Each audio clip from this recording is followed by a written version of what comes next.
Hey guys, this is Claudio Giuliano here, and today I'm excited to be coming at you with this new video.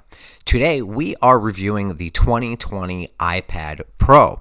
If you've been following along with me over the years, you know I've been covering the iPad for a long time. You guys know it's something I hold in high regard, and I consider it a gold standard creation tool. I've been covering the iPad since 2010, and I've done a lot of coverage here on the channel of the iPad Pro. Back in the early days of the iPad Pro, I was one of the first people on board to adopt it. I go so far back with the tool that the first piece I ever made with it was the first image in the iPad Pro Instagram tag. So I didn't wind up keeping the iPad Pro in 2015. That was when I got the 12.9. I didn't keep the 12.9 because I felt that the design and the weight just didn't match with the way I used the iPad. It was really unwieldy at the time, and it was really big and really heavy, and I found it to be cumbersome to work with. Later that year, I swapped it out for the 9.7-inch iPad Pro, which we covered here on YouTube. And that was one of the first videos on YouTube covering all the different art softwares on the platform, some of which are now household names today. And I've been working on the platform since 2010, molding art softwares to be better for the tool. And being that I've been working on the platform since that time, that gave me great insight into the future of the tool and where the future would go, which is something we've often talked about here. The iPad, since its inception, was set up to become the creation tool it is today. We reviewed the 9.7, we followed it up with the 10.5, and then followed that up with the 2018 11-inch iPad Pro.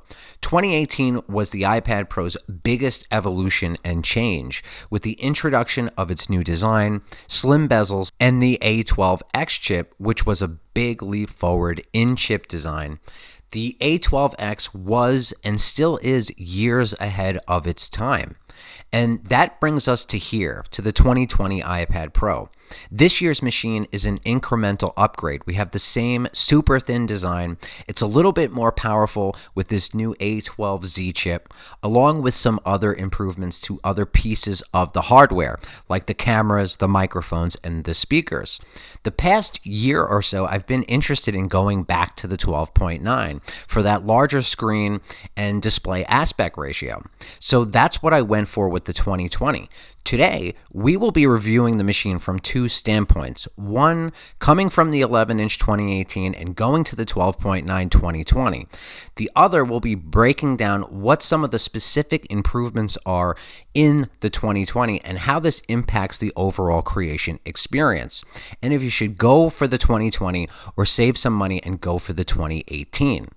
Of course, we will be reviewing the machine from the standpoint of the working creative professional. So we are going to start with comparing the 12.9 to the 11. Compared to the old 2015 12-inch design, the new modern design makes big impact in weight and overall scale. It's easier to hold in hand and maneuver, and it's all around a lot easier to use versus the old design.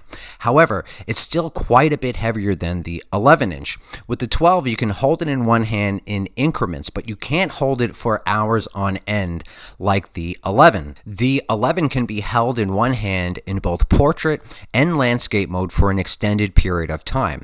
This has always been the power of the 11. A lot of people dismiss the 11 for art, which never really made sense to me because it strikes this balance of nice screen real estate and ultra portable design that can be used in one hand for hours like a sketchbook. When you directly compare the two, like I'm showing you here, the 12.9 makes the 11 look small. The screen on the 12 is of course a lot bigger, but that doesn't mean the 11-inch screen is small. It's a bit deceiving. You have to own the 11 and use it for an extended period of time to feel how the 11 works. Anyone who owns the 11 knows what I mean. The 11 doesn't feel small to work on because of the iPad's aspect ratio and being able to use it in both portrait and landscape mode very easily with one hand. Now, don't get me wrong, I absolutely love the huge screen of the 12.9. It's awesome, but I still stand by the 11-inch also being one of the best digital art tools out there, one of the best portable digital art tools. Each have their own benefits. I still love the 11 so much that I'm torn on if I should sell it or just keep the 11. But in some key areas, the 12.9 winds up working out better for me for certain creative processes. For example, I find the 12.9 to feel more natural in the Smart Keyboard Folio. It also tilts back a bit further than the 11 when it's in the keyboard case. So I find that the 12 in the Keyboard Folio feels more natural on the lap, and since it has that extra tilt, it's easier to draw and access your hotkeys at the same time. This is something I love and something I wish that the 11-inch had. It just doesn't have quite enough of an angle, and because it's smaller, it feels harder to do that with the Keyboard Folio. I use the iPad in a lot of different ways, and in analyzing both sizes, in plenty of areas I use them exactly the same, like flat down on a surface or propped up in the Keyboard Folio. The biggest difference between the two are in the weight and screen scale. I get a lot of questions from you guys on if you should go for the 11 or the 12.9. And that's still really hard for me to answer. While they are both iPads, in a lot of ways they are two totally different kinds of machines. Both are awesome for creating and making art with. And I want to be clear about that. They are both awesome for creation. The 12.9 feels more like a portable studio, like a portable easel. And the 11 feels more like a handheld studio, like a digital moleskin. As for which one is the best for you, you really should try both out. They both have their benefits. The 12.9 is extremely immersive, and believe me, I love this thing. The 12.9 is definitely staying as one of my main creation tools. I love it for the immersive experience. Both are very portable and easy to take with you, but I love the 11 for that extra portability with its compact weight and size. So this is the second generation Smart Keyboard Folio, something I highly recommend. I think it's an essential part of the experience of the iPad Pro. Now, I chose to get this knowing that the Magic Keyboard is coming. That's what I'm most excited about. But I got the Keyboard Folio for the different angles it can create for making art like I'm showing you here. I'm extremely excited to get my hands on the Magic Keyboard. We're going to be reviewing that when it drops in May, but I still recommend the Keyboard Folio. I've been recommending it for a long time, and I still do. So now we are going to get into power and performance. So we have the A12Z chip here, and a lot of people are saying the A12Z is just an A12X with an added GPU core, which might be the case. I'm not sure. Either way, we're still getting a higher clock speed on the CPU, even with it being just a small amount. It's still higher. But the main thing here is that this is still an extremely powerful chip. The A12X was a leap forward in chip design, and the A12Z just takes that a little bit further. So this chip is still more powerful than the A13 Bionic, and where that shines is in the multi-core score. But the big thing here is we are getting 6 gigs of RAM in all of the 2020 models. And we don't know right now if the RAM is only allocated to the system or if we're going to be able to take advantage of that RAM in development. For example, like in my software, Art Studio Pro, if we can take full advantage of that RAM, we'll be able to do some more things. And that holds true for anyone making software for the platform. The 6 gigs of RAM still shows up in performance already as it is right now.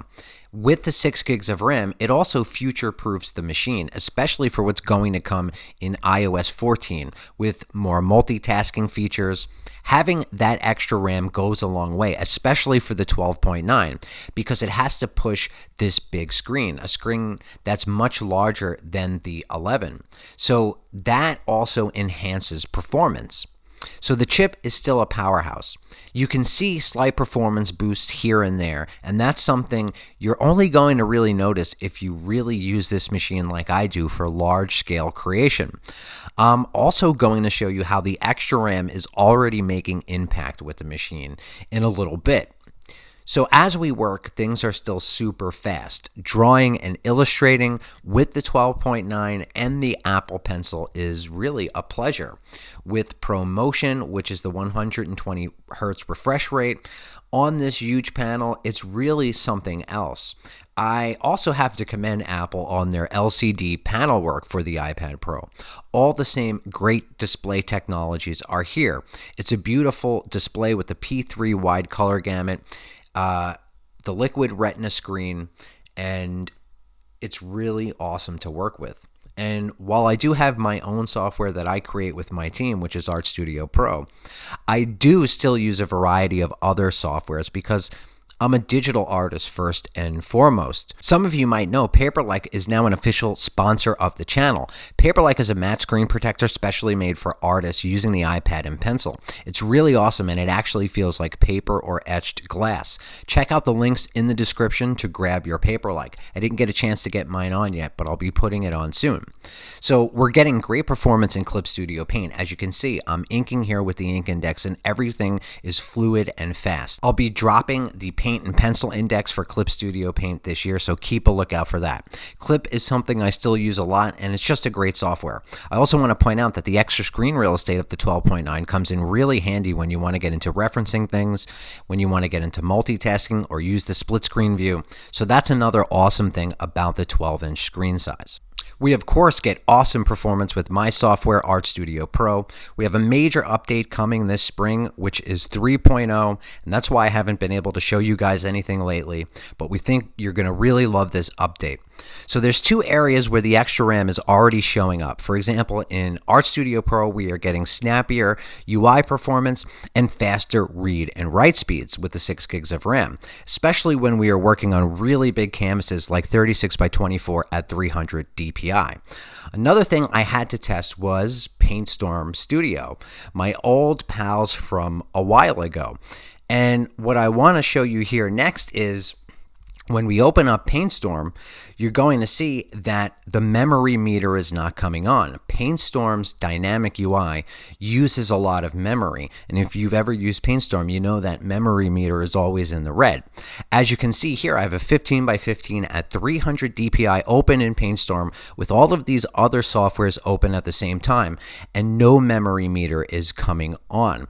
I also see a slight performance boost in PaintStorm as well, nothing major, but we are getting a little boost here. So in the latest version of iPadOS 13.4, cursor and mouse support is brought to the forefront, something I said we would see happen in my iPadOS breakdown video from a while back. They've designed it in a really smart way that considers the iPad being a multi-touch first device. As you can see here, the cursor is dynamic, and the cursor has the ability to change on the fly based on where you are selecting and what you are selecting. For example, here when I'm selecting the text, the cursor changes. Even years ago, I said I always believed Apple was actively working on mouse support. A lot of you guys said I was wrong, and even when it did come last year with iPadOS, I was hearing that it's not really meant to be used, but here it is at the forefront.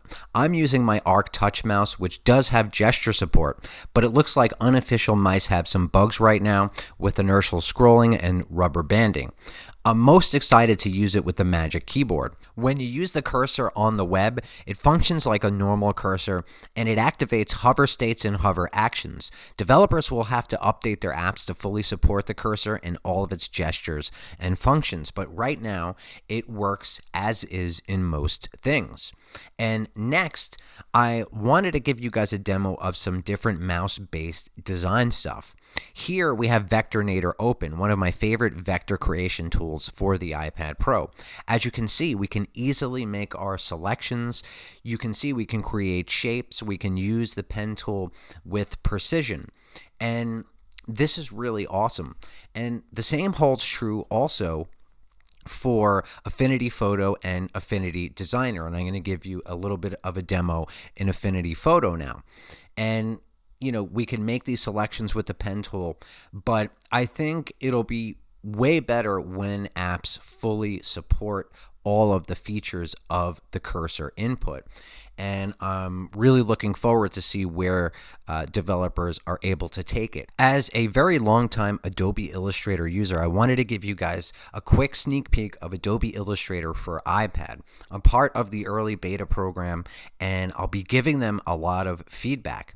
It's in a really early beta stage right now, but so far it looks like it has a really solid foundation with some really unique tools. I'm very happy to see their symmetrical tool, a grid repeat tool for patterns, along with some other really cool things. If Adobe really takes in the feedback for Illustrator, I think it has the potential to be really awesome.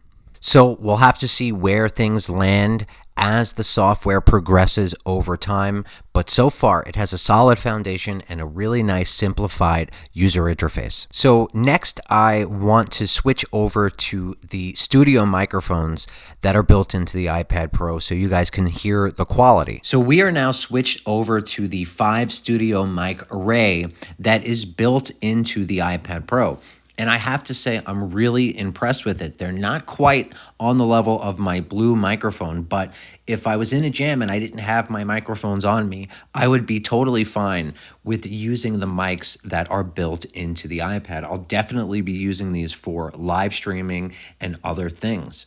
So of course, one of my main use cases with the iPad Pro is for the digital arts, but I also use it for a variety of other creation forms, like for music, especially for music, and the 12.9 is awesome for music and the touch instruments and being a mobile recording studio, and also for video editing. This review was all edited on the iPad Pro on the new 12.9. So I use it for a variety of creative processes, and the 2020 is my favorite iPad Pro so far. So the camera does take good shots. You'll be able to get some good video and some good photos.